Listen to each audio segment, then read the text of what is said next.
Good morning. Good morning. How are you? I'm good. How are you? I'm good, thank you. Before we start, I just want to say thank you for allowing me to, do this interview with you. I guess you can go ahead and introduce yourself. Okay. I'm Andrea Ziegler. I am currently the Youth and Young Adult Services Specialist with the Department of Children and Families. Okay. And okay. So first tell me a little bit about your background. I grew up in Panama City and from there went to get my undergraduate degree at University of Central Florida in Orlando. I obtained my bachelor's there in psychology. Came returned to Panama City, started working in the field with dependency case management, and during that position, I actually went back to school at Florida State University in Panama City and obtained my master's in social work.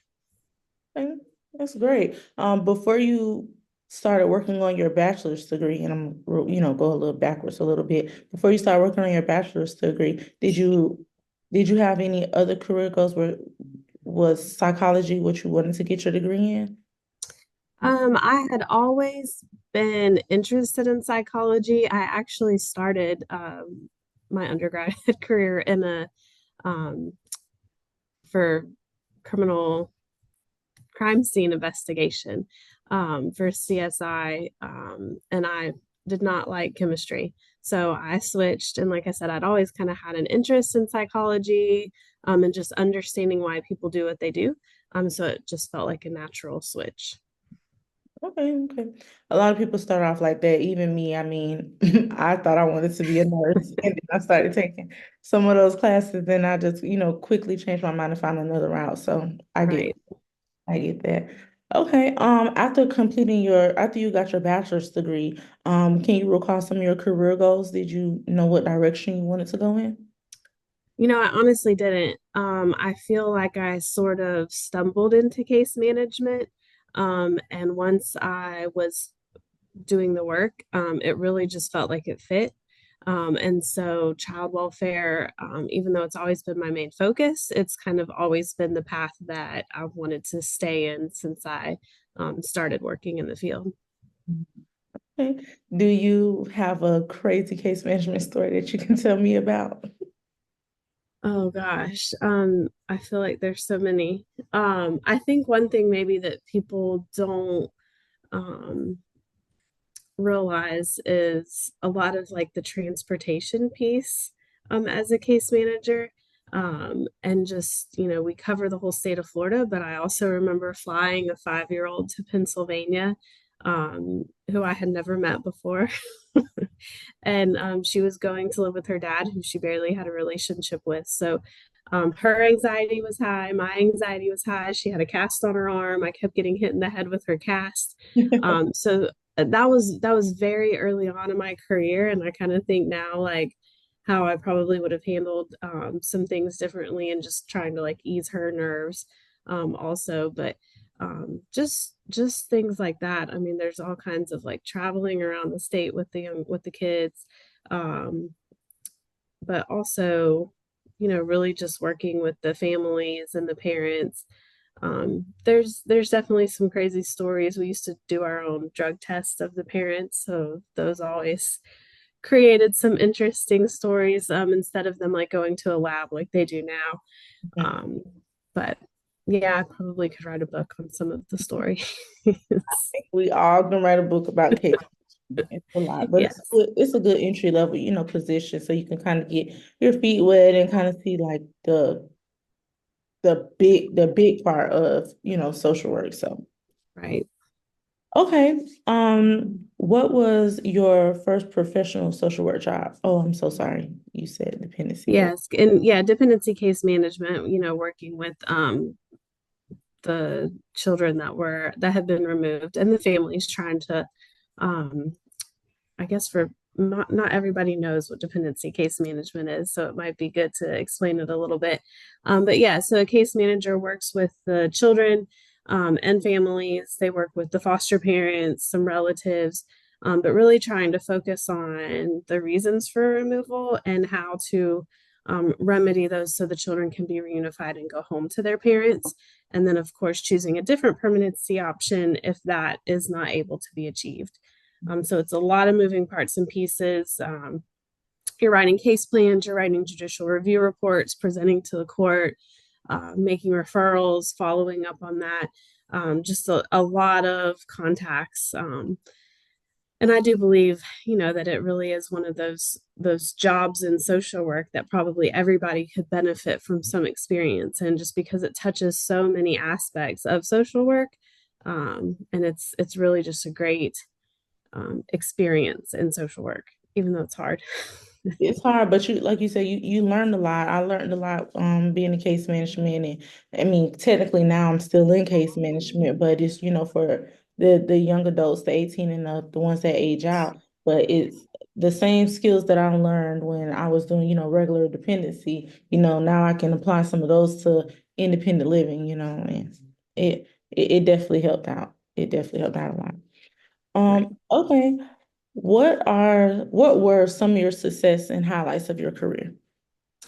Um, some of my successes, I mean, I distinctly remember a youth coming to me. Actually, she was at next door to our building, and I remember her asking somebody if I still worked there. And this was years after I had worked with her family.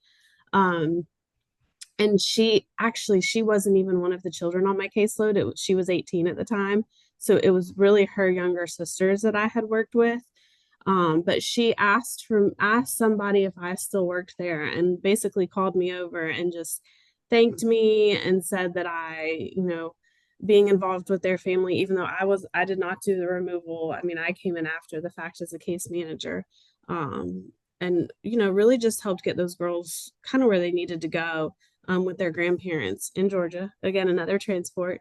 But I don't know. I think after all those years, her still remembering my name as somebody that I didn't even work with on a regular basis, like that just really showed the impact that you can have in this position. And those girls were one that I always thought about them. So it was so nice to kind of see their older sister and really know how they were doing in the end. So just stories like that are just always such a nice success to hear about and kind of carry through the hard times too. Right. Yes, definitely. I can tell you a few success stories myself. Yes. Okay, so let's talk about your current position. Can you tell me a little bit about your current role in your organization? Sure. So through while I was in case management, I transitioned sort of to doing independent living, which is working with the 18 to 23-year-olds that have lived foster care experience, and that they're really trying to work towards self-sufficiency through the program. Um, that really became a passion of mine to work with the young adults. And then my current job is the specialist on a statewide level. So I work for the headquarters office of Department of Children and Families, and really just work with all the independent living programs throughout the state. So we focus on policy, procedure, any rule changes or law changes. We help implement those throughout the state, working on quality. How can we do things better across the state, because it is such a um, every area kind of does it a little bit different, and every area has it contracted differently. So really just kind of focusing on the big picture, like no matter how you're implementing this structurally, really making sure that everybody's getting the same message as far as what's expected as to quality for the services that we're providing. Okay. Sounds like a really broad position. It seems like you kind of got your hands in a lot of different pots there, but you're able to It work with is. different counties and see how they do things over there and maybe give them some ideas on, how other counties do things. So Right.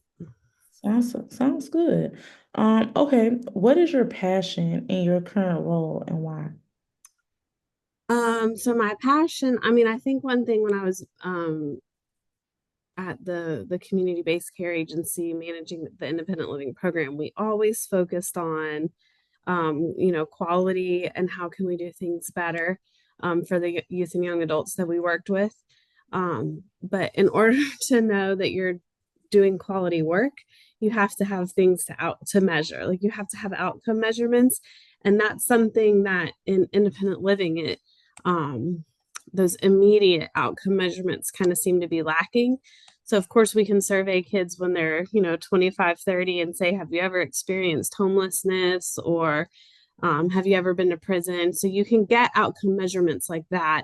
But I'm actually very passionate about trying to develop something in real time. Like, how do we know that the work that we're doing as social workers in the field, like, how do we know that the work that we're doing is working for the young adults? So that's really what one of the things I'm focusing on right now in my current role is trying to build those into the system and get buy-in from around the state. Like, hey, if you guys want to know that the work you're doing is good and quality, like this is how we're going to measure it. So that's definitely one of my little projects that I'm very passionate about, is developing those outcome measures for independent living.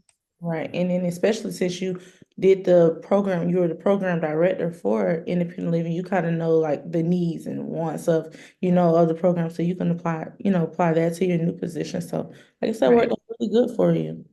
Yes. Yeah. I think my experience in the field, not only in case management, but the years that I did independent living, it really helps me in this position, obviously, to be able to know what to focus on from a field perspective. Like, where do you guys need support? Like, I feel like I have a pretty good feel about that now. And what is one of the biggest what is one of the biggest issues that independent living has? Like throughout the state of Florida, what's one of the biggest issues that the program is facing? Um, well, really, budget. I mean, money is always an issue. We are looking at, we pay room and board just like you do when they're under 18. But it's so different what is expected for that room and board. When they're kids, you're expecting them, foster parents, to provide them a safe, loving home. But when they're over 18, there really is a responsibility for that person to be like teaching them life skills and guiding them to make sure they're doing their qualifying activity and being successful there. So it's sort of a different burden. And with that, I think comes a different cost and different expectation of these providers. So we're looking at that budget a lot. But we're also really trying to like define self-sufficiency. Like, if that's our goal of the program, like how are we really getting the young adults there? Again, is what we're doing working?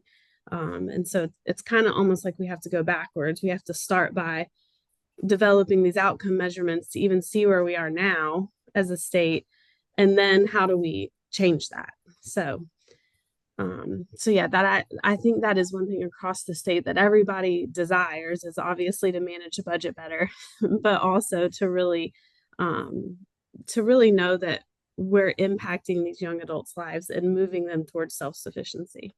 Um, I agree. I agree. It's a lot with independent living, especially with the budget. So I agree. Okay. What factors do you consider most often when planning for the company staff and the clients? Well, I'm a little bit of a different role here. Like, I don't necessarily have staff and clients directly. I'm not in the direct services, but I'm definitely helping to guide and provide field support to the folks that are doing the direct services. So, I think it's always important to have sort of a trauma-informed care model. It's difficult sometimes to work with young adults that maybe aren't happy with you for whatever reason, and they can be kind of nasty at times. But understanding kind of where they're coming from and where they've come from in terms of trauma and what they've been through, I think is very important. um, and again, you kind of have to you're trying to get them to achieve self-sufficiency, but in a sense you also have to help them move past their trauma. Right. which can be very difficult. So yeah, I mean, I think kind of making sure the field understands those sort of things, but also, it's important for us at the state level to understand the different structures of the agencies working with them. So, um, always trying to remember who who works for who and what counties are covered by this agency, and the demographics of every area of Florida can be very different. So I think all of that kind of plays into how we plan and work for providing support to the field. Mhm. Okay. How does the company distinguish itself from its competitors? Well, I don't know that DCF has many That's a, competitors yeah. as a state agency. But I do think that we work with a lot of different agencies, and I think it's definitely important for us to at my level with my director and our team, kind of providing that united front, like, hey, we're all on the same page here. This is how we do believe that you should work with youth and young adults, and that way when we're working with other agencies, we can all kind of share that same mindset with them. Right. I agree. I agree. It's always better to work as a team. I mean, we have a lot of contacts, a lot of connections all over the state, but I think it takes all of us working together as a whole to get the job done. I mean, Absolutely. Yeah, I think that's one thing. You know, you, everybody in the state, like, you guys aren't competitors, like we Leon County, they're not competing with Orange County for the most cases. I mean, our young adults move all over the state. So the more contacts you have, the more you can network, like, you really shouldn't be trying to distinguish yourself, unless you're trying to just say, like, hey, we do have the best IL program in the state. But that should be shared. Like, you should want all of us everybody should to be have have the best this. IL program in the state. So, I agree.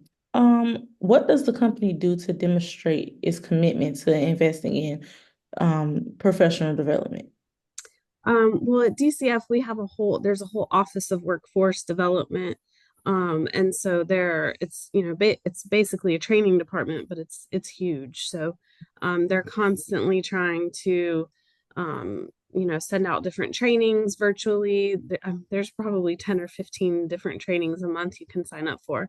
I just did one on Canva and, like, learning how to create, good material to send out to people, visually appealing material.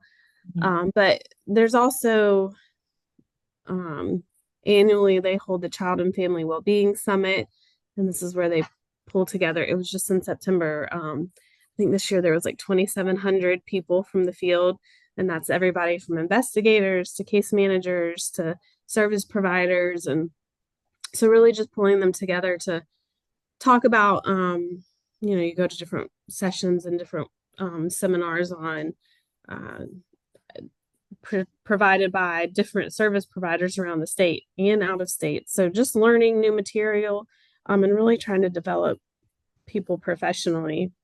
Right. And then specific to independent living, twice a year we do a independent living conference, and this is where everybody from the state is invited, that's in the field, and it's about a day and a half of workshops, and we really just talk about, like, hey, how's it going?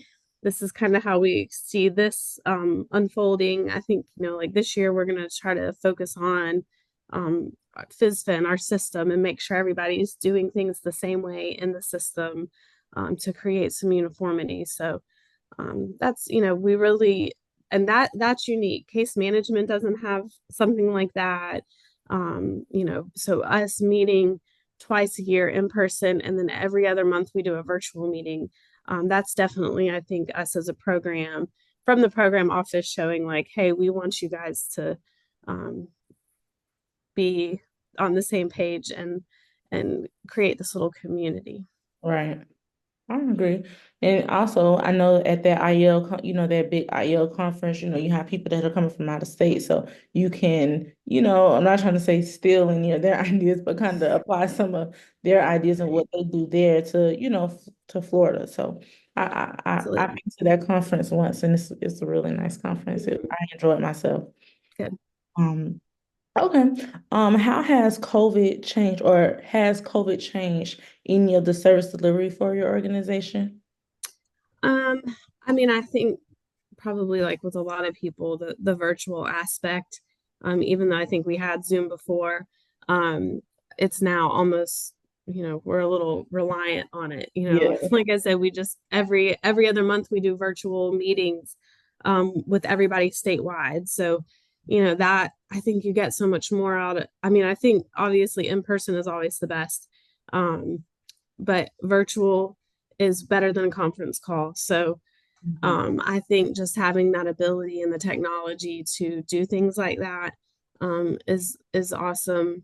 Um, and I think too for the field, the virtual ability to do meetings with the youth and young adults, like the required success plan meetings that you guys have to do. Um, when you do have a youth placed out of area, the ability to do it virtual, so you're making at least that face-to-face connection with them is great. Doing it over the phone, like maybe pre-COVID, it's just not. A kid doesn't want to sit on the phone and answer questions for an hour. Right. But yeah, at Somebody, least being able to have that virtual face to face is nice. yeah, a good way to build good rapport. So, yes. Definitely. All right. So we're gonna get into the fun part. We're gonna talk a little bit about funding and budget Funny. and budgeting. I know we touched on it a little bit earlier, but what are some of the goals? And I know you work at the head office, but when you were doing program directing for independent living, what are some of the goals for the company, or for that company that you're working for that fiscal year? Well, I think everybody's, even at the state level, like we're all operating under a budget. And so, I mean, I think, you know, the individual programs are definitely trying to manage those budgets while still serving the young adults the best way possible. So, it's really hard to tell a young adult, no, we can't buy that, we're out of money. And I would venture to guess a lot of them don't say that. I think a lot of times um, agencies are using money from different sources or going over budget um, or really trying to utilize community resources to maybe help with some of the funding of the needs for the young adults. But really just I think a goal um, for individual agencies doing the direct service, I think most of them are focused on how do we manage this budget? How do we manage room and board requests from providers while still meeting the needs of the young adults? And I think from my perspective at the state level now, I mean, I think that's incredibly important. So just really trying to help different agencies like, hey, this you could explore using this money for this need so you can use your other budget dollars to focus on room and board. So really just kind of helping maybe think outside the box, Mhm. um, because money is always an issue. Yeah, I don't think that's gonna change anytime soon. No, probably not. Okay. What is the financial condition of the company? What are some of its funding sources? So our independent living budget is made up of several different funding sources. So we get um, Chafee, money from the Chafee Foundation. And this is to provide, I mean, pretty much everything from 13 to 23. So anything tied to life skills, achieving self sufficiency. And so the state kind of, I guess, kind of divvies that up to different programs in order to provide those services to the youth. We also utilize ETV funds, which is education and training vouchers. Mhm. And so this is federal dollars that are provided to young adults that are trying to achieve post-secondary education. And so this we actually take some of that money and put it towards PES, which is our post-secondary education supports and services program. Mhm. So ETV funds part of PES for the year, Okay. but PES is really also state funded. And then there's also Title 4E funds, which again, that's federal dollars. And those are for young adults that are in extended foster care. And it really helps to provide for their room and board. Mhm. So those are some of the big funding sources, but then a lot of it is also in the state budget as a state funded program. And then again, it's, calculated by some math, not my math, not my social work math. And it's in contracts to the different community-based care agencies for how much of each pot of money they'll get to provide services to the youth and young adults. Um, so, I mean, again, we've talked a little bit already about, you know, most agencies are over budget. That is something that's kind of been brought to our attention at the state level and above. So there is a big push to, whether it's more money or different structure or something, the agencies, the community-based care agencies can't keep funding an over budget program. So since it's a state program, we kind of have to look at different ways that we can help. Mhm. Did the program face any, like when it came to the budget, did the program face any issues when COVID hit? I know that you were the program director around that time. Did you guys face any hardships then?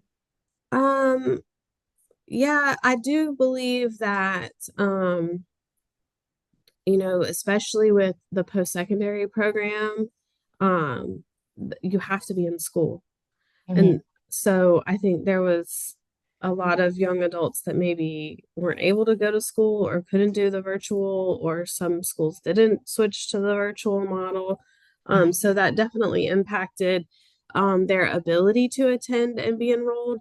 I think it also impacted their success. Mhm. So you saw a lot struggle with the online platform.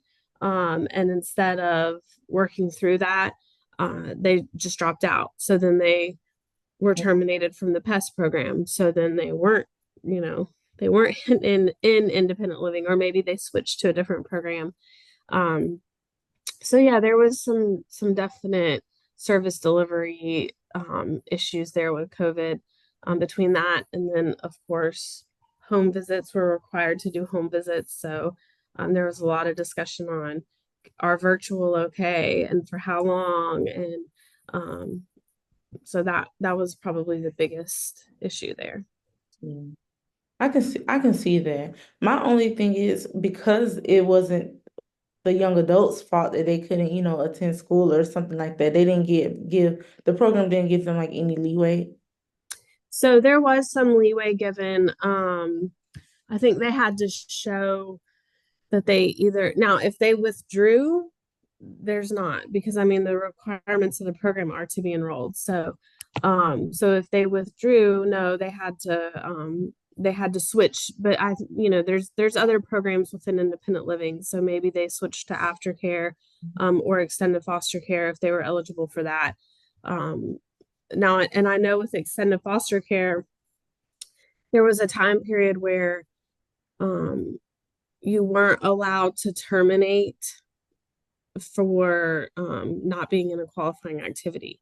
Mhm. So, where normally you can terminate a young adult for not being in a qualifying activity after so many days, because of COVID, everybody was, schools were closing, people were losing jobs. Um, they put some restrictions on what was an allowable termination reason. Mhm. All righty. Can you give me a little bit of some of the, I won't say struggles, let's say some of the challenges that you face with, in your program? Yeah, I mean, I think working within the dependency world always creates struggles in and of itself. You know, um, there's a lot of trauma.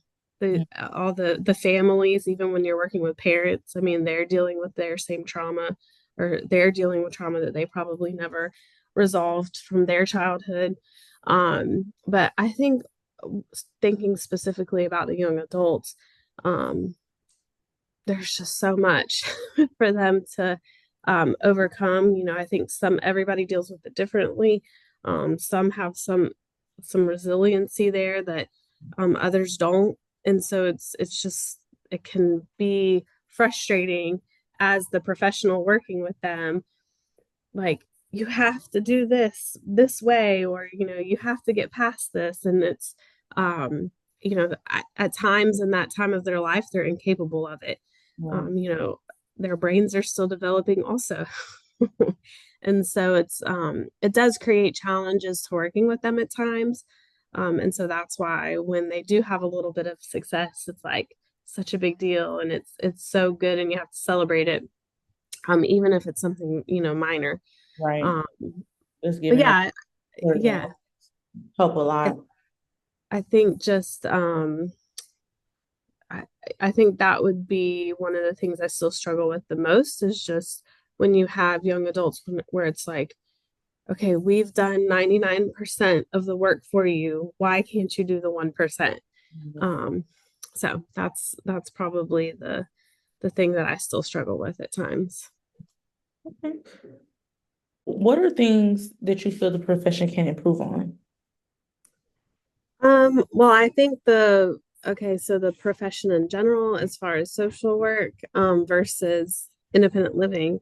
I mean, I think, you know, independent living, again, going back to like outcome measurements, just really understanding like, um, you know, our what we're doing, is it working? Mhm. And I think there's probably a lot of room for improvement in general of the system, not only as it relates specifically to independent living, but you know, dependency, and the whole system of dependency. But you know, there's been a lot of talk about independent living, and how can we restructure it to really meet the needs of the young adults. So that, you know, that's a big long-term project, but definitely something that I think we could improve on, and making the, you know, not only us measuring outcomes, but also I think that would be improving the outcomes for the young adults, which just in general would, um, you know, improve their chances at self-sufficiency for their future too. So you know, I think there's a lot of areas to improve on as far as service delivery. Some of that, you know, overall I think is minor. I think you have to have the right system to do the right service delivery for the young adults. But yeah, I think it's an ever evolving um, Project. question. You know, like what can we improve on? Well, probably a lot. But you know, I think there's a difference in what can we immediately change and improve on, and the bigger picture, like what do we need to change? Yeah, and I mean, I know I've only kind of been in independent living for a few years now, but I'm not sure how it was, before I came on. But the program has been amazing to me. I mean, the only thing that has been an issue from what I can see is, of course, the budget, but that's like I feel like a never ending issue. Like it's just always gonna be that. But the housing piece, like that's one of the biggest things to me, the lack of housing that we have for the young adults. And I mean, I don't know like how things are in the background, but I feel like by now, I'm pretty sure this program has been open for a while. So why haven't we start making plans to just build some transitional living programs, like, but I don't know how all that works in the background. I know it's easier said than done, but I just feel like by now we should have at least, a few properties that are provided, by DCF, so young adults can stay there. But I mean, like I said, I don't know how all of that works and how that money comes in, Yeah. Well, I mean, I can give like a really quick, answer to that. DCF pretty much, for independent living anyway. Most of the money goes to the community-based care agencies. It's all contracted out, which, it is a contract world, which kind of creates, there's pros and cons to it, I think. But, so I don't know that DCF has, not that they couldn't petition for it, but like DCF doesn't really have like the available funds to like build housing. Now, any community-based care agency could use some of their funds to build the housing, or get grants or contract with other providers. So that's definitely, it's not a no. But I will say, um, DCF just did this fiscal year develop a pilot program for 3 community-based care agencies to receive a housing specialist position that did not have one. And I think your CBC was selected for one of them. But really, the intent of that position is to identify the barriers to housing. And when we say housing, I think it's important for people to know it's not just they have an apartment. There's so much that goes into housing as far as like host homes or foster homes or transitional living programs, and the recruitment and retention of them, the quality of them. So it's really so much more than just, does this kid have an apartment? Even though a lot of, that's probably where the most is lacking, is that affordable housing piece. But so the purpose of those housing specialist positions really is to get into the CBCs, only focus on housing, and that way they can really identify the barriers and really try to do some of that groundwork to maybe apply for grants to get some tiny houses built or something like that.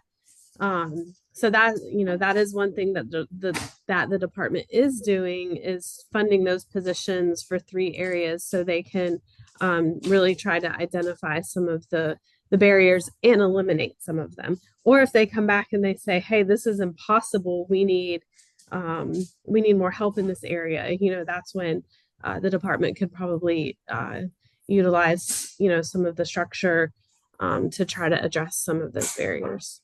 Yeah, and I know this is kind of a wild idea that I'm about to throw out here, but I mean, I know that the independent living program gets MOU vouchers, and I know one of the biggest things is we kind of don't want to put them in an apartment right when they turn 18, but maybe to help eliminate some of those barriers, we can, give the vouchers, let them move into their own place, and then have like a specific IEL specialist or employee that could just, go by, weekly and check on the young adults and go over, a few hours out of the week and make sure they know, learn new life skills, or, basically be a host parent but not live in the home, if that makes sense. Mhm. Like, Mhm. just because of the lack of housing. But I mean, like I said, I don't know how all of that works in the background, but I'm just throwing out ideas, like, because we get those vouchers and things like that, why not put them to good use, or to try to help eliminate some of the housing barriers. So Right. No, yeah, I agree. I mean, I think some of the times the reason that young adults fail in apartments, which is why people are hesitant to put them in one right away. But I think a lot of times the reason they fail is they don't have the right support. They yeah, don't have somebody coming to check on them. They have their independent living specialist, but that's time is money. right. So, there's not an IL specialist probably doesn't have the 3-4 hours a week to be over at the apartment working one-on-one with the young adult, making sure all these things are in place. So if there was another position or another support system that they do have in place, I mean, I think that you might be a little bit more supportive of putting a young adult in an apartment right away if they have Aunt Susie that's going to go over there and check on them every day, make sure, that things are going all right. They have their IL specialist, they have a guardian ad litem, they have, Yes. friends that, they have a teacher that is going to pick them up and take them to school every day. So are there those support systems in place to help that succeed? Or are we just putting a young adult in an apartment and somebody's checking on them once a month? Like that, at 18, that's gonna fail every Yeah, time. yeah. So, Yeah, but I've yeah, thinking of some ideas off the top of my head, like maybe we could try this, try that. But like I said, I just know by me working in independent living, it's just always been a struggle with the housing yeah, piece. So absolutely. just brainstorming here. Yeah. Oh, okay. What is some advice that you would give to me to advance my career in social work? Um, I think that it's important to, um, I think one of my benefits was I kind of found my passion early on and stuck with it. Um, and in independent living, I think that, um, you know, in a way, I kind of became an expert in independent living. I am passionate about child welfare. I believe that, child welfare needs the right people working in that field. But I think when I came over to independent living and really, really understood it, I've been in the field for so long and gone through all the law changes and just like immersed myself in it. I gone to national conferences and things like that. So I think, kind of if you can find what your passion is and become an expert in that, I think that's where you start to advance your career, because people are going to look at you as the expert of that and seek your guidance and your knowledge. And um, so I think that would be my advice. Yeah, and I think I am kind of falling a little bit in love with independent living. I mean, I definitely enjoy it more than I did dependency. I like Mhm. dependency, but I also felt like I was just a little too emotionally attached to some of my kids on my caseload. But doing independent living is it's better. I enjoy setting them up and moving them into their own places or moving them into, a transitional living program Mhm. and being enrolled in school and find, jobs and stuff like that. I like, and I also like the end of it, the success, the success Right. is at the end. So, I mean, I think I'm gonna stick with this population, the 18 to 23. So I'm enjoying it. Well, good. Yeah, I think we always need the right people in the right seats. So, I mean, um, I love if my you're job. passionate about it, stay it.